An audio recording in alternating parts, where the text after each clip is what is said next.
দেশের ৭৫% মানুষ নির্বাচন চায় বলে মন্তব্য করেছেন বিএনপি চেয়ারপারসনের উপদেষ্টা জয়নুল আবদিন ফারুক।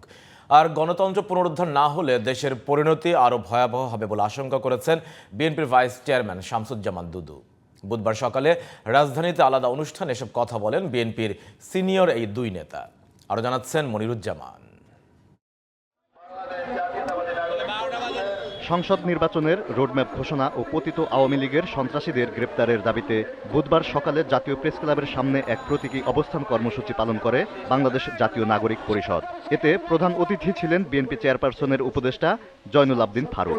সেই সংসদে ৩১ দফার দাবি সংস্কারের নামে অন্তর্বর্তী সরকার সময়ক্ষেপণ করে নির্বাচন বিলম্বিত করার চেষ্টা করছে বলে অভিযোগ করেন তিনি। ডিসেম্বরের মধ্যে জাতীয় নির্বাচনের ব্যবস্থা করতে প্রধান উপদেষ্টার প্রতি আহ্বান জানান বিএনপি চেয়ারপারসনের উপদেষ্টা।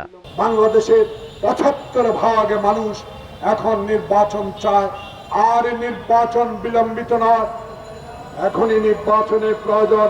সংস্কার প্রায় শেষ পর্যায়ে, এমন সংস্কারে হাত দেবেন না যে সংস্কার 111-এর মতো বিলম্বিত করে আরেকটি ষড়যন্ত্রের মাধ্যমে এই নির্বাচনকে বিলম্বিত করতে পারে।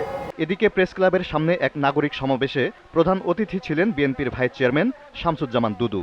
নির্বাচনের রোডম্যাপ দ্রুত ঘোষণা করা হলে সব সমস্যার সমাধান হয়ে যাবে বলে মনে করেন তিনি। শেখ হাসিনা ক্ষমতায় ছিলেন, বাংলাদেশটা তছনছ করে ফেলেছেন শুধু ক্ষমতার পূজারী, গণতন্ত্র মানেননি, তাকে পালাতে হয়েছে।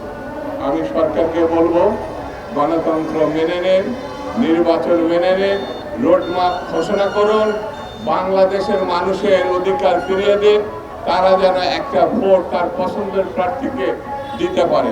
Moniruzzaman, GTV news, Dhaka.